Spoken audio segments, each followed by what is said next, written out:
Hello, my name is Marianne, and welcome to my BookTube channel, or welcome back if you're one of the people who's been watching my videos. I have had a bit of time away from it. I went through a rather big tragedy. My dog, who was in most, if not all of the videos, and I know she was always sitting right to the side of me when I did the videos, Noelle, got cancer. And after going through a period of struggling with it and trying to help her, there was just nothing more they could do. And she passed in the end of August. It was difficult, to say the least. I was devastated by it. I discovered, honestly, I can't function without a dog, to be quite frank. And I had to take some time away.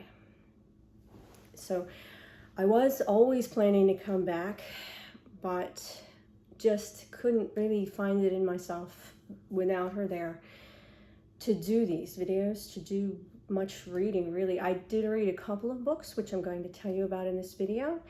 And there is light at the end of the tunnel because I do have a new little friend to introduce. Doesn't replace Noelle, but my new little friend, Mr. Finnegan here. Finnegan? Yes, Finnegan. Finnegan has been adopted by us, or by myself, on Wednesday. So he's been with me for a few days now. I guess he's perked me up enough that I can do a video again. And he is a ball of love and joy.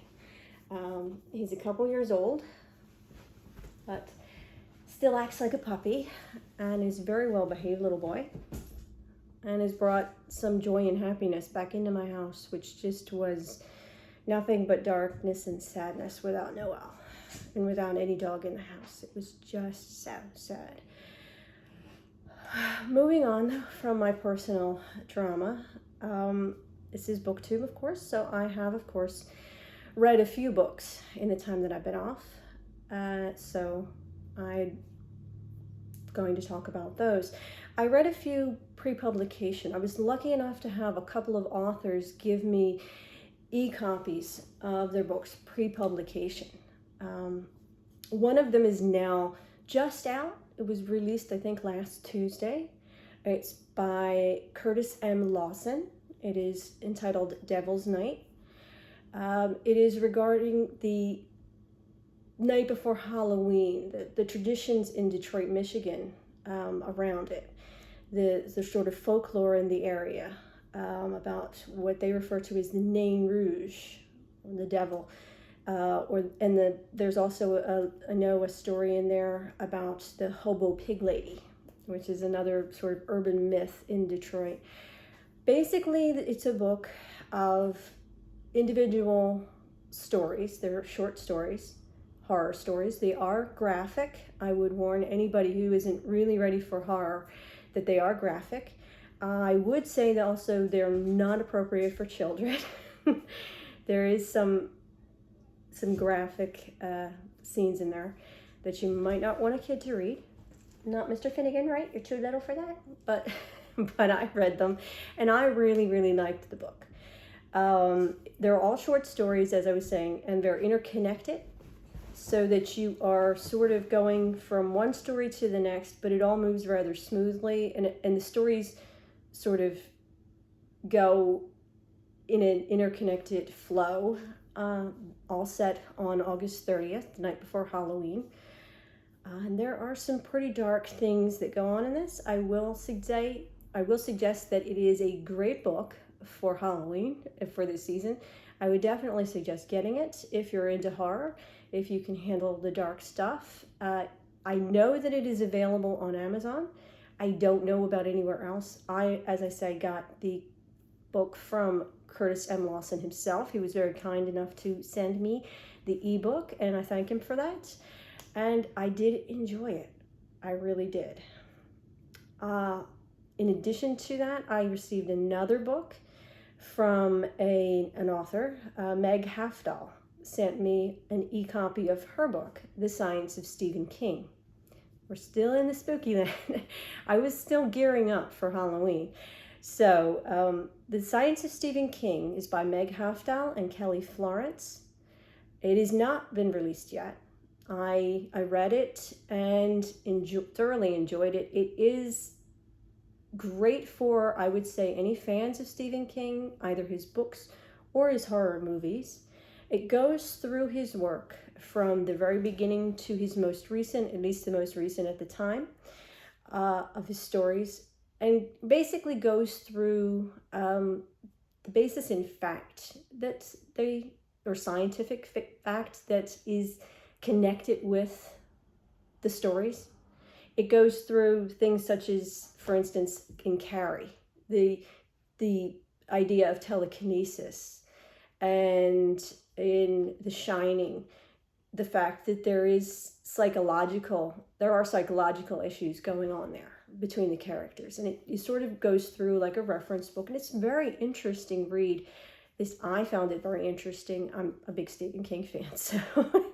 And that book is, of course, The Science of Stephen King by Meg Hafdahl and Kelly Florence. It is set for release on October 6th. There is, I heard, a Facebook release party on October 9th for the book. It is going to be from 7 to 9 p.m. Central for those who are interested. You might want to check that out on Facebook. So there have been a lot of reads for me lately, but those two do stand out, and I wanted to let you know about them since they're a new release and a soon-to-be released book that I was given by the authors. I do still intend, I know I mentioned in my last video, the Agatha Christie series, and that is still going to go forward. It was just put aside like everything else. I basically struggled to function at all through late August and early September, so everything was kind of put on hold. But it will be coming. I have read the first book, and I was actually writing out the sort of slightly scripting my first video for that when everything kind of fell apart. But I'm going to go back to it. I do intend on doing the Agatha Christie series. And for all those who stuck with me patiently, I thank you. For those who are new, some of this doesn't make sense, I'm sure. And you'll have to go back and watch my previous videos to understand.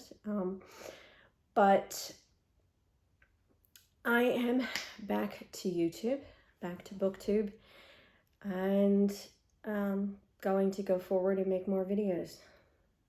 So might be a little rusty. I didn't script this video, so I'm just going sort of off the cuff.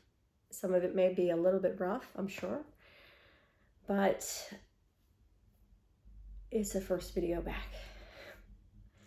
And the first video is introducing my little Finnegan here, who is now going to be my little co-host from now on, Archie little boy. So I hope this came out okay. I'm a little rusty, I'm sure, but we're back, or we're coming back. So I guess for now, I will see you in the next one.